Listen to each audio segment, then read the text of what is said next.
Thank you, Jean. You've made it a lot clearer for me, and I hope for anyone else who's listening to this. Yeah.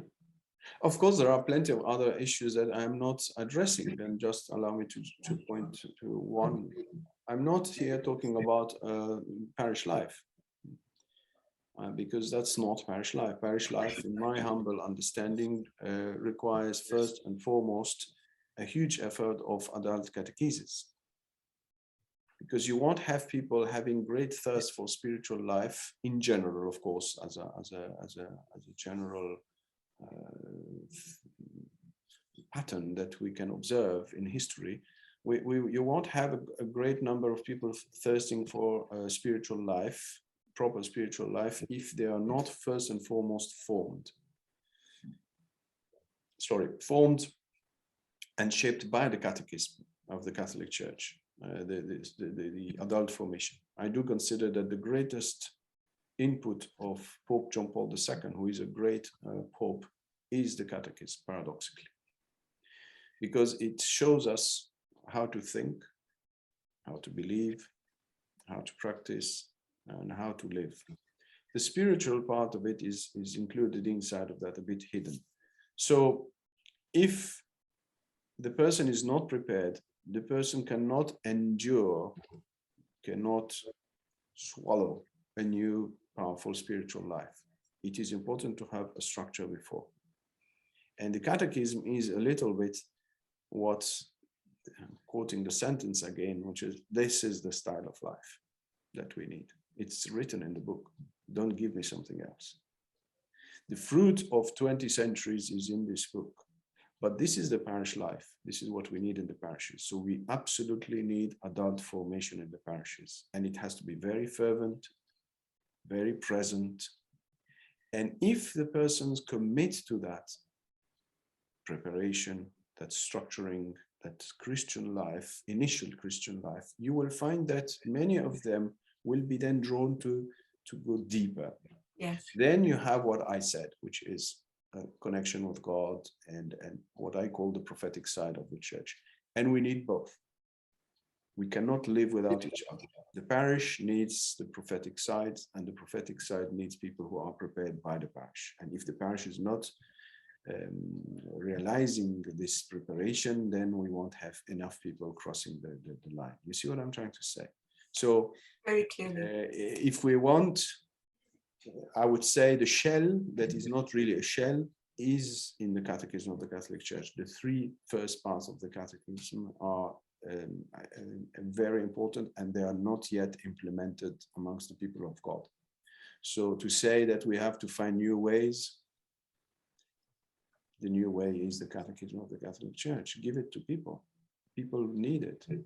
We cannot receive Christ if we haven't been prepared by centuries of preparation, the Old Testament, and by John the Baptist, a closer preparation. So remote and direct preparation. You cannot just receive Christ out of the blue and say, oh, wonderful, here is Christ.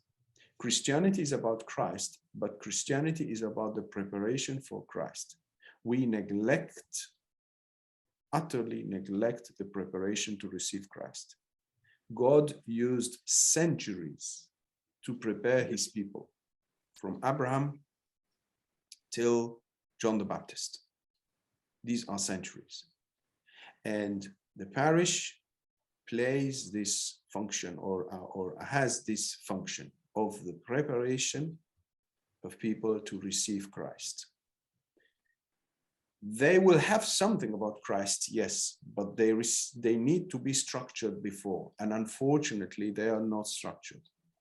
And I do deeply believe that the way to go is to take the catechism and offer an adult formation. Some people call it adult catechesis. I think formation is nicer. Adult formation, strong adult formation. So the priest have to be stronger and more experienced to transmit the first three parts of the catechism at least. Because this will give a meaning for people, this will give a direction for people. This will preserve 20 centuries of Christianity. I know I could have mentioned that first, but Christ is essential for me. But I have to say, I have to talk about him first, the importance of meeting him, the importance of growing with him. But I cannot now that I finished that part, which is the fruit, the beautiful part, but we can't have the fruit or the beautiful part or the cherry on top of the cake if you don't have the cake first, the structure first. And what is lacking today is the structure. People are not structured. They want Christ, they won't get Christ if they are not structured. They will fall because they don't have the structure, you see. So we need the work in the parish first, and it has to be done properly, but it requires a strong, deep training in the capacity of forming adults, not just children, and running a parish and just dealing with children. We need to do that, of course, but we need also to deal with the adults. People go to university. Our children go to university when they become adult. You have some teaching in that school, and you have some teaching in university. Now, we live our Christian life as if only the school existed, which is the Catechesis for youngsters. And then when they grow up, they leave the church. They go do elsewhere. Why? Because they don't have the material that will help them deal with adulthood. The Catechism of the Catholic Church is capable of helping them to live their adulthood as Christians. But in my humble view, it is a preparation for Christ. So if it is lived, then very rapidly it leads to Christ. And I can talk for hours about this. On the website, I have I have even some videos on what I call the demography of the parish, how to understand people in the parish, their levels of growth, etc. I have some short videos on that. When you click on articles and you go to the call, holiness, and the journey to holiness, these two sections, one of them has some videos also on that, on understanding the demography of a parish. That's it. Sorry, I have interrupted you various times. No, thank you. You've made everything clear and have related the two branches of the church, you know, the prophetic one with the parish side, and that has given me a lot of food for thought, and I thank you for taking the time to look at this little worry that I had.